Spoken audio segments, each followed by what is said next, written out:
ಸಿಕ್ಕಿವೇನಮ್ಮ. ಯಾವನ ಒಂದು ಎರಡನ ಆರ್ಡ್ರು ಯಾರೂ ಬುಕ್ ಮಾಡ್ತಿಲ್ಲ, ಯಾರೂ ಬುಕ್ ಮಾಡ್ತಿಲ್ಲ. ಅದು ಬುಕ್ ಮಾಡಬೇಕು ಅಂತ ಅಂದ್ಕೊಂಡ್ರೆ ಈ ರೀತಿ ಎಲ್ಲ ಆಗ್ಬಿಟ್ಟೈತಲ್ಲ, ಅದಕ್ಕೆ ಯಾರು ಮಾಡ್ತಾ ಇಲ್ಲ. ಎಂಥ ಕೆಲಸ ಆಯ್ತಮ್ಮ. ಹ್ಞೂ, ಅಲ್ಲ ಒಂದ್ಸತಿ ಬುಕ್ ಮಾಡ್ಕೊಂಡವ್ರು ಕ್ವಾಲಿಟಿ ಎಲ್ಲ ಚೆನ್ನಾಗಿದ್ರೆ ಬೇಕಾದ್ರೆ ಇನ್ನೊಂದು ಸತಿ ಬುಕ್ ಮಾಡ್ಕೊಂಬರು. ಏನು ಮಾಡ್ತೀಯಾ ಇವಾಗ ಈ ರೀತಿ ಮಾಡಿರೋದ್ರಿಂದ ಅಯ್ಯೋ, ಯಾರು ನನ್ನ ನಂಬಂಗಿಲ್ಲ, ಯಾರು ಅಡ್ರೆಸ್ ಆಗ್ತಾಯಿಲ್ಲ. ಯಾರು ಆರ್ಡ್ರ್ ಮಾಡ್ಕೊಂತಿಲ್ಲ ಕಣಮ್ಮ. ನಾನು ಅವಾಗಿಂದ ನೋಡ್ತಾ ಇದ್ದೀನಿ. 12,000 ರೂಪಾಯಿ ಬಾಡಿಗೆ ಹೆಂಗೆ ಕಟ್ಟಾನ? ಆಗಲ್ಲ ಕಣಮ್ಮ.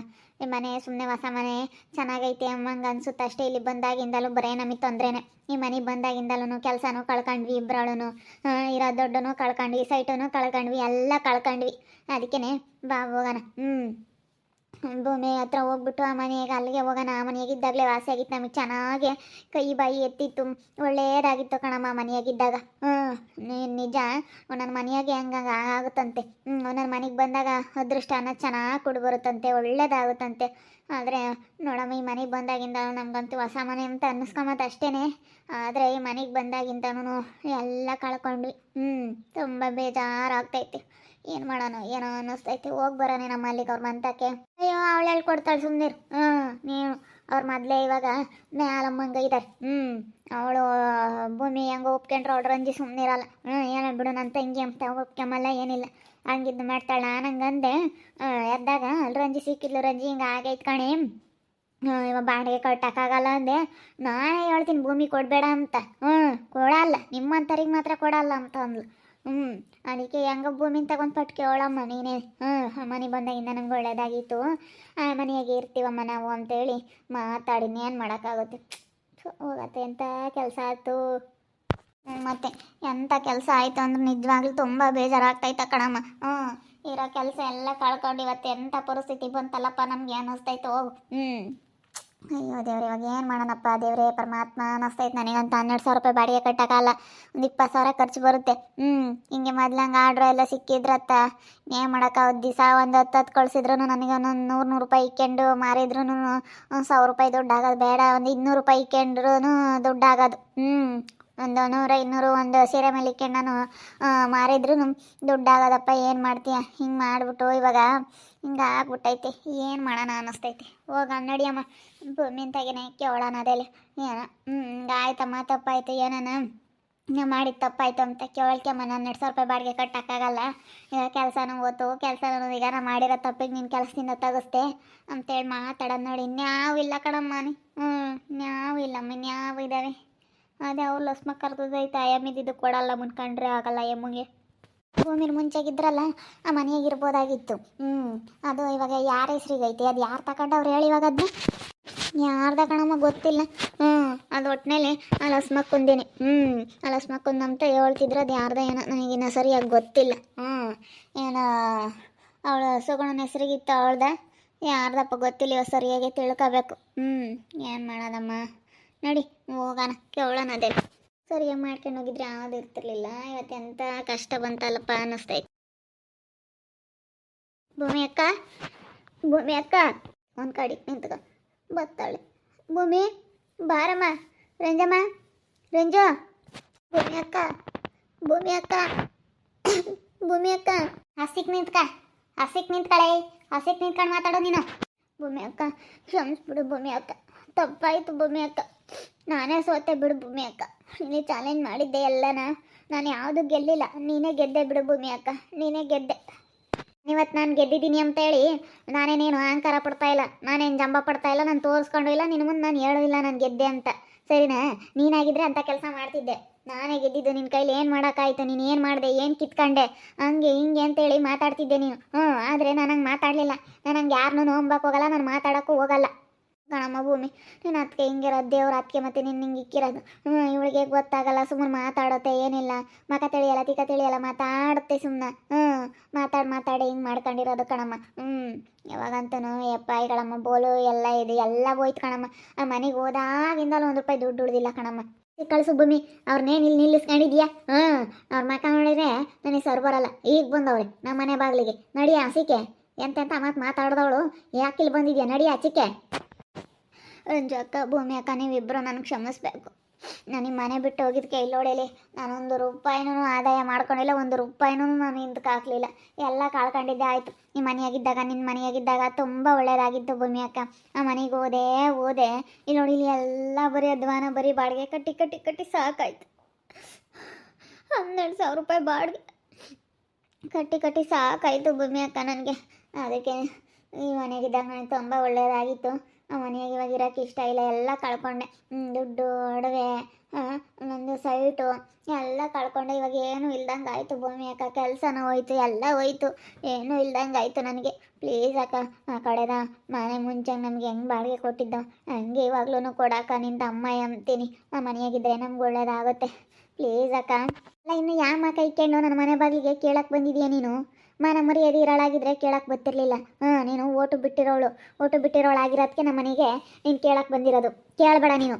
ನಾನು ಕೊಡೋದು ಇಲ್ಲಿಂದನ ಸುಮ್ಮನೆ ಹೋಗ್ತಾ ಇರು, ಸರಿನೇ? ಮಾತಾಡಬೇಡ ನೀನು. ಮಾತಾಡಿದಿ ಅಂದ್ರೆ ಸರಿ ಆಗಲ್ಲ. ನಾನಂತೂ ನೀನು ಎಷ್ಟೇ ಕೇಳ್ಕೊಂಡ್ರು ಕೊಡಲ್ಲ. ಇಷ್ಟೊಂದೆಲ್ಲ ನಿನ್ನ ಹತ್ರ ಅನ್ನಿಸ್ಕೊಂಡು ಇಷ್ಟೊಂದೆಲ್ಲ ಮಾತು ಕೇಳಿ ನಾನು ಮನೆ ಕೊಡ್ತೀನಿ ನಿನಗೆ. ಅಲ್ಲ, ನಾ ಹಿಂಗೆಲ್ಲ ಅಂದಿದ್ದೀನಲ್ಲ, ಅವ್ರು ಕೊಟ್ಟಾರು ಅಂತ ನೀನು ಯೋಚನೆ ಮಾಡಬೇಕಾ? ಯೋಚನೆ ಮಾಡ್ದಲ್ಲೇ ಬಂದಿದೆಯಲ್ಲ ಕೊಡ್ರಿ ಅಂತ. ನಿನ್ನಂಥವಳಿಗೆ ನಾನಂತೂ ಯಾವತ್ತೂ ಕೊಡೋದಿಲ್ಲ ಕಣೆ. ಹಂಗೆ ಮನೆ ಬಿದ್ದೋದ್ರೂ ಚಿಂತೆಕಿಲ್ಲ. ಇಷ್ಟೊಂದೆಲ್ಲ ಮಾತಾಡಿ ಇನ್ನು ಮನೆ ಕೇಳಕ್ಕೆ ಬಂದಿದ್ರಲ್ಲ ನೀವು, ಯಾಕೆ ಕೊಡ್ತಾರೆ? ಮಾತಾಡೋಕ್ಕಿಂತ ಮುಂದಾಗಲೇ ಅರಿವಿರಬೇಕು. ಮಾತು ಎಲ್ಲಿಗೆ ಹೋಗಿ ಎಲ್ಲಿ ಬರ್ತಾವೆ ಅಂತ ಯೋಚನೆ ಮಾಡಿ ಮಾತಾಡ್ಬೇಕು, ತೂಕ ಮಾಡಿ ಮಾತಾಡ್ಬೇಕು. ಮಾತು ಹಿಡ್ತವಾಗಿ ಹಿಡ್ಕೊಂಡು ಮಾತಾಡಬೇಕು. ಸುಮ್ಮನೆ ಬಾಯಿ ಐತಿ ಅಂತೇಳಿ ಅಡಮ್ ಸಡಮ್ ಹೆಂಗೆ ಬೇಕಂಗೆ ಮಾತಾಡಿರಿ. ಇವಾಗ ಬಂದು ಮನೆ ಕೇಳ್ತಾ ಇದ್ರಲ್ಲ ನೀವು. ಲಸ್ಮಕ್ಕ, ಒಳ್ಳೆ ಸಮಯಕ್ಕೆ ಬಂದೆ ಬಾರಮ್ಮ. ದೇವ್ರು ಬಂದೆ ಕಣೆ ಲಸ್ಮಕ್ಕ. ನೀನು ಎಲ್ಲರಿಗೂ ದೇವ್ರು ಇದ್ದಂಗೆ. ಗಳಮ್ಮ ನಿಂದ ಅಮ್ಮ ಎಂತೀನಿ, ಏನೋ ನಿಂದ ಅಮ್ಮಯ್ಯ ಕಾಲು ಹಿಡ್ಕೊಂತೀನಿ, ನಿನ್ನ ಕೈ ಹಿಡ್ಕೊಂತೀನಿ ತಾಯಿ. ಗಳಮ್ಮ ಮನೆ ಕೊಡಿಸಿ 12,000 ರೂಪಾಯಿ ಬಾಡಿಗೆ ಕೊಟ್ಟಕ್ಕಾಗಲ್ಲ. ತಿಂಗಳಿಗೆ 20,000 ರೂಪಾಯಿ ಖರ್ಚು ಬರುತ್ತೆ. ಇವಾಗ ಹಂಗೆ ಖರ್ಚು ಮಾಡ್ದಂಗೆ ಮಾಡ್ತೀವಿ ಅಂದ್ರೆ ಒಂದು 15,000 ಅಂತೂ ಬರುತ್ತೆ. ಕರೆಂಟ್ ಬಿಲ್ಲು ಅದು ಇದು 15,000 ರೂಪಾಯಿ ಆಗುತ್ತೆ ಕಣಮ್ಮ. ಆಗಲ್ಲ ಕಣೆ ಲಸ್ಮಕ್ಕ, ನಿಂದ ಅಮ್ಮ ಎಂತೀನಿ ಹೇಳೆ. ಯಾರು ಹೇಳಿರೋ ಆಟೇನೆ. ನಾವಂತೂ ಕೊಡಲ್ಲ. ಅವರು ನ್ಯಾಯ ರೀತಿಯಿಂದ ಮಾತಾಡ್ತಾರೆ. ಅತ್ಲ ನ್ಯಾಯ ಇತ್ತು ಅತ್ಲ ಮಾತಾಡುತ್ತೆ. ನ್ಯಾಯ ಅಂದ್ರೆ ಲಸ್ಮಕಾಯ ಅಂದ್ರೆ ನ್ಯಾಯ. ಹಂಗೆ ನೀವೇನು ಮಾತಾಡಲಿಲ್ಲ ಅಂದ್ರೆ ಬಿಡಪ್ಪ, ಏನೋ ಇಷ್ಟ ಆಗಲಿಲ್ಲ ಪಾಡಿಗೆ ಅವ್ರು ಹೋದ್ರು. ಏನೋ ಇವಾಗ ಬಂದವ್ರು ಕೊಡ ಮತ್ತಂತ ಹೇಳ್ತಿದ್ದೆ. ಆದರೆ ನೀನು ಇಟ್ಟೊಂದೆಲ್ಲ ಮಾತಾಡಿ ಅವ್ರು ನಂಗೆ ಹಿಂಗೆ ಅಂತಂದು ಇವಾಗ ಮನೆ ಕೊಡು ಅಂತ ನಾನೇ ಅದು ಹೆಂಗೆ ಹೇಳೋಕ್ಕಾಗುತ್ತೆ ಹೇಳು? ನೀನು ಮಾತಾಡಿರೋವೆಂತವು ಮಾತು ಇಲ್ಲೋಡು. ಒಂದೇಟ್ ಪಟ್ಟಮ್ಮಂಗೆ ಹೋದ್ರೆ ವಹಿಸ್ಕೋಬೋದು. ಮಾತು ಇದಾವಲ್ಲ ಹೆಂಗಿಲ್ಲೋಡು, ಮೈ ಬೆಂಕಿ ಆಗುತ್ತೆ ಅಂತ ಮಾತಾಡಿದ್ಯಾ ನೀನು. ಅವ್ರು ಏನೇನು ಕಷ್ಟಕ್ಕೆ ಆಗಿದ್ರು ನೆನೆಸ್ಕೊಂಡೆ. ಏನೋ ಬಿಡು, ಆಗ್ಯವ್ರೆ ಹೋಗ್ಯವ್ರೆ, ನಮ್ಮ ಕಷ್ಟಕ್ಕೆ ಆಗ್ಯವ್ರಲ್ಲ, ನಾವು ನೆನೆಸ್ಕೋಬೇಕು. ಇವತ್ತು ಒಂದು ಈಟು ಭಾವನೆ ಇಲ್ವಾ ನಿಮಗೆ? ಒಂದಿಟ್ಟು ಮನಸ್ಸನ್ನ ಬರಲೇ ಇಲ್ಲ. ನಾವು ಯಾಕೆ ಹೇಳೋ ನಮ್ಮ ಇಂಥವ್ರಿಗೆ? ನಾವು ಹೇಳೋಕ್ಕಾಗಲ್ಲ. ನಾವು ಹೇಳೋದು ಇಷ್ಟೇ, ನಿಮ್ಮದೇ ತಪ್ಪು ಅಂತಾರೆ ನಾವು ಹೇಳೋದು. ಇವಾಗ ಅವ್ರು ಕೊಡೋಲ್ಲ, ನಾವು ಅವ್ರಿಗೆ ಕೊಡ್ರಿ ಅಂತ ಹೇಳೋಕ್ಕಾಗಲ್ಲ. ನೀವು ಮಾಡಿರೋ ತಪ್ಪೇನೆ ಕಣಲ್ಲ ಸ್ಮಕ್ಕ. ನಾವು ಮಾಡಿರೋ ತಪ್ಪೇನೆ. ನಾವು ಹಿಂಗೆ ಮಾಡಬಾರ್ದಾಗಿತ್ತು. ಏನು ಮಾಡಲಿ, ಮಾಡಿ ಕಣಮ್ಮ, ಏನು ಮಾಡೋದು ನಮ್ಮ ಕರ್ಮ. ಭಾಳ ಇವತ್ತು ನನಗಂತೂ ಬನ್ಸಿ ಬೇಜಾರಾಗ್ತೈತೆ ಕಣೆ ಲಸ್ಮಕ್ಕ. ನಮ್ಮ ಮಗಳು ಅವಳು ಏನೋ ಮಾಡೋಕೆ ಹೋದ್ಲದು ಏನಾಯ್ತು ಎಲ್ಲ ಕಳ್ಕೊಂಡ್ಲು ಕಣ. ಮನೆಗೆ ಹೋದಾಗಿಂದ ಯಾಕೆ 1 ರೂಪಾಯಿ ದುಡ್ಡು ಉಳಿಯಲ್ಲ, ಏನಿಲ್ಲ, ಎಲ್ಲ ಬರೀ ಹಿಂಗೆ ಆಗ್ತೈತೆ. ಸುಮ್ಮನೆ ಏನು ಮಾತಾಡ್ತೀವಿ ಬಾಲಕ್ಷ್ಮಿ ಆಂಟಿ? ಬಟ್ ಈ ಕಡೆ ಒಂದು ಒಳಕೋ ಅರ್ಥ ಎಷ್ಟು ಮಾತಾಡಿರೋ ಅಷ್ಟೇ, ಜಾಸ್ತಿ ತಲೆ ಕೆಡಿಸ್ಕೋಬಾರ್ದು. ನಾವು ಇಂಥವ್ರನ್ನ ಮಾತ್ರ ನಾನು ನಮ್ಮ ಮನೆ ಬಾಗಿಲಿಗೆ ಯಾವತ್ತೂ ಬಿಡಿಸ್ಕೊಂಬಲ್ಲ. ನಂಬಿಕೆ ದ್ರೋಹಿ ಇವರೆಲ್ಲನ. ನಂಬಿಸಿ ದ್ರೋಹ ಮಾಡೋ ಅಂಥವ್ರು, ತಿನ್ನ ಮನೆಗೆ ಜಂತ ಎಣ್ಸವ್ರು, ತಿನ್ನ ಮನೆಗೆ ಕೇಳು ಬಯಸೋ ಅಂಥವ್ರು ಇವರು. ಅನ್ನ ಹಾಕಿರೋ ಮನೆ ಯಾವತ್ತೂ ಮರಿಬಾರ್ದು. ಯಾವತ್ತೇ ಆಗಲಿ ನಾವು ಅವ್ರ ಮನೆಗೆ ಒಂದು ತುಂಡಿದ್ದೀವಿ ಅಂತಂದರೆ ಅದನ್ನು ನೆನ್ಪಿಟ್ಕೋಬೇಕು. ಈಗ ನಾನು ಹಾಕಿದ್ದೀನಿ ಅಂತ ಹೇಳಿ ನಾನು ಇವತ್ತು ಜೋರಾಗಿ ಅದನ್ನ ನಾನು ಹೇಳ್ತಿಲ್ಲ. ನನ್ನ ಮನೆ ಅಂತಲ್ಲ, ಇನ್ನು ಯಾರ ಮನೆಯಾಗೆ ಆಗಲಿ ನಾವು ಒಂದು ತುಂಡಿದ್ದೀವಿ ಅಂದರೆ ಅದನ್ನು ನೆನೆಸ್ಬೇಕು. ಹಂಗಾದ್ರೆ ದೇವ್ರು ಒಂದು ನಮ್ಗೆ ಅನ್ನ ಕೊಡೋದು. ನೀನು ಸತ್ತಿರೋದು ಮಾತು. ಈಗ ನಾವು ನಮ್ಗೆ ಯಾರ ಒಂದು ಕಷ್ಟ ಒಂದಿನ ಸಹಾಯ ಮಾಡ್ಯಾರ ಅಂದ್ರೆ ಅದು ನೆನೆಸ್ಕೊಂಡ್ರೆ ನಮಗೆ ದೇವರು ಕಾಪಾಡೋದು. ನಮ್ಗೆ ಅವತ್ತು ನಾವು ಹೆಂಗಿದ್ವಿ, ಭೂಮಮ್ಮ ಬಂದು ಹಿಡ್ಕೊಂಡು ನಮ್ಮನ್ನು ನೋಡ್ಕೊಂಡ್ಲು ಮಾಡಿ ಅವತ್ತೇನೋ ನೆನೆಸ್ಕೊಂಡ್ರಿ ನೀವು. ಅದನ್ನ ನೆನೆಸ್ಕೊಂಡಿದ್ರೆ ಇವತ್ತು ದೇವ್ರು ನಿಮ್ಗಂತೂ ತನ್ನ ಕೊಡೋನು. ಅದನ್ನ ಮರ್ತಿರೋದಕ್ಕೆ ನಿಮ್ಗೆ ಹಿಂಗೆ ಆಗಿರೋದು. ಇವತ್ತು ನಾನು ಇವತ್ತು ಹಿಂಗಿದ್ರೂ ನಮ್ಮ ಅಪ್ಪಯ್ಯರ ಮನೆ ಹೇಳೋದು ಬಡತನ ನಾನು ಈಗಲೂ ನೆನೆಸ್ಕೊಂತೀನಿ. ನಾನು ಈಗೀಗ ನನಗೇನೇನು ಕಮ್ಮಿ ಆಗಿಲ್ಲ ಅಂತ ನಾನು ಮೆರಿಬೋದು. ಆದರೆ ನಾನು ಯಾವತ್ತೂ ನಮ್ಮೂರಾಗ ಯಾರನ್ನ ಕೇಳ್ಕೊಂಬ, ನಾನು ಯಾವ ವಿಷಯದಾಗೂ ಮೆರೆದಾಡಲ್ಲ ನಾನು. ಇಲ್ಲಿ ನೋಡಿಲಿ, ನಾನು ಇನ್ನವರೆಗೂ ರಾತ್ರಿ ಹೊತ್ನಾಗ ಅಯ್ಯೋ ದೇವ್ರೆ, ನಾವು ಸಣ್ಣ ಹುಡುಗರಿದ್ದಾಗ ಉಂಬಾಕಿರಲಿಲ್ಲ. ನಾವು ಅವಾಗ ಭಾಳ ಕಷ್ಟ ಬೀಳ್ತಿದ್ವಿ. ಉಂಬಕ್ಕಿರಲಿಲ್ಲ ಏನಿಲ್ಲ ಕೂಲಿ ಹೋಗ್ಬೇಕಾಗಿತ್ತು. ಸ್ಕೂಲ್ಗೆ ಹೋಗಿ ಬಂದ್ರೆ ಮುದ್ದಿರಲಿಲ್ಲಲ್ಲಪ್ಪ. ಇವಾಗ 4 ಜನಕ್ಕೆ ಅನ್ನ ಹಾಕೋ ಅಂಥದ್ದು ಶಕ್ತಿ ಕೊಟ್ಟಿದ್ಯಾ ದೇವ್ರು, ಹಿಂಗೆ ಕಾಪಾಡ್ಕೊಂಡು ಹೋಗಪ್ಪ ಭಗವಂತ ಅಂತ ರಾತ್ರಿ ಹಾಕಿದಂಗೆ ನಾನು ದೇವ್ರ ತಾಗ ಅದನ್ನೇ ಬೇಡ್ಕೊಂತೀನಿ. ದೇವ್ರು ಯಾವತ್ತು ನಾವು ಹೆಂಗಿದ್ವಿ ಇವತ್ತು ನನ್ನ ಎಂಥ ಸ್ಥಾನಕ್ಕೆ ಕುಂಡ್ರಿಸಿದ್ಯಾ, ಹಿಂಗೆ ಕಾಪಾಡ್ಕೊಂಡು ಹೋಗಪ್ಪ ಭಗವಂತ ಅಂತ ನಾನು ರಾತ್ರಿ ಹಾಕಿದಂಗೆ ನೆನೆಸ್ಕೊಂತೀನಿ, ರಾತ್ರಿ ಹಾಕಿದಂಗೆ ನೆನೆಸ್ಕೊಂತೀನಿ. ಹಂಗಾಗದಕ್ಕೆ ದೇವ್ರು ನನಗಂತೂ ಅನ್ನ ಕೊಟ್ಟಿರೋದು. ನಾನು ಹಳೇದು ಮಾಡ್ತಿದ್ರೆ ಇವತ್ತು ನನಗೆ ಕೊಡ್ತಿರ್ಲಿಲ್ಲ. ನಾನು ಅವತ್ತಿನ ನೆನೆಸ್ಕೊಂಡ್ರೆ ಕಣ್ಣಾಗ ನೀರು ಬರೋದು ಗೊತ್ತು. ಈಗಲೂ ನೆನೆಸ್ಕೊಂತೀನಿ, ಈಗಲೂ ನೆನೆಸ್ಕೊಂಡು ನನಗೆ ಒಂದೊಂದ್ಸತಿ ಕಣ್ಣ ನೀರು ಬಂದಂಗೆ ಆಗ್ತವೆ. ಅಯ್ಯಪ್ಪ ದೇವ್ರೆ, ಅವತ್ತಿನ ಬಡತನನ ಹೇಳ್ಬಾರ್ದು, ನೆನೆಸ್ಕೋಬೇಕು ಯಾವತ್ತೇ ಆಗಲಿ. ಬಡತನದ ನೆನೆಸ್ಕೊಂಡ್ರೆ ಕಣಮ್ಮ. ಯಾರೇ ಆಗಲಿ ಬಡತನದ ನೆನೆಸ್ಕೋಬೇಕು. ನನಗೂ ಹಂಗೆ ಈಗಲೂ ನಾನು ಹಳೇದು ಮಾಡ್ತಿಲ್ಲ. ನಾನು ಸಣ್ಣರಿದ್ದಾಗ ಯಪ್ಪ ನಮ್ಮಮ್ಮ ಕೂಲಿ ಹೋಗ್ಬೇಕಾಯ್ತು, ತಂದು ಹಾಕ್ಬೇಕಾಗಿತ್ತು. ನಮ್ಮ ಅಣ್ಣ ಏನೋ ನಾವೆಲ್ಲ ಇನ್ನೂ ಸಣ್ಣರು. ನಮ್ಮಪ್ಪ ಯಾವಾಗ ಕುಡಿಯೋದು, ನಮ್ಮಪ್ಪ ತಂದು ಹಾಕ್ತಿರ್ಲಿಲ್ಲ ಏನಿಲ್ಲ. ಭಾಳ ಕಷ್ಟ ಅವಾಗ. ಜೀವನ ಹೇಳ್ಬಾರ್ದು. ನಮ್ಮ ಮನೆ ಪರಿಸ್ಥಿತಿನ ಹೇಳ್ಬಾರ್ದಾಗಿತ್ತು. ಸ್ಕೂಲ್ಗೆ ಹೋಗಿ ಬಂದರೆ ಉಂಬಾಕಿರ್ತಿರ್ಲಿಲ್ಲ. ಭಾಳ ಬಡತನ. 1 ರೂಪಾಯಿ ದುಡ್ಡು ಇರಲಿಲ್ಲ ಏನಿಲ್ಲ ಅವತ್ತಿನ ಕಾಲದಾಗೆ. ಯಪ್ಪ ಎಷ್ಟು ಪರದಾಡಿದೀವಿ ದೇವರಾಣೆಗೂ. ಅವತ್ತಿನ ನೆನೆಸ್ಕೋಬೇಕು. ನಾನು ದಿನ ನೆನೆಸ್ಕೊಂತೀನಿ, ದಿನ ಬೈಗಾಕ್ತಿದ್ದಂಗೆ ತಂಪತ್ತು ಹಾಕ್ತಿದ್ದಂಗೆ ದೇವ್ರೆ ಇವತ್ತು ನಾನು ಎಷ್ಟು ಸುಖವಾಗಿ ಇಕ್ಕಿದೆಯಾ, ಅವತ್ತು ನಾನು ಹೆಂಗಿದ್ದೆ ಹಿಂಗೆ ಕಾಪಾಡ್ಕೊಂಡು ಹೋಗಪ್ಪ ತಂದೆ ಅಂತ ನೆನೆಸ್ಕೊಂತೀನಿ ದೇವರಾಣೆಗೆ. ಯಾರೇ ಆಗಲಿ ಫಸ್ಟ್ ನಾವು ಬಂದಿರೋ ಆ ದಿನ ಮರಿಬಾರ್ದು. ಅದನ್ನು ನೆನೆಸ್ಕೊಂಡ್ರೆ ದೇವರು ಒಂದು ತುತ್ತು ಖಂಡಿತ ಅನ್ನ ಕೊಟ್ಟೇ ಕೊಡ್ತಾನೆ.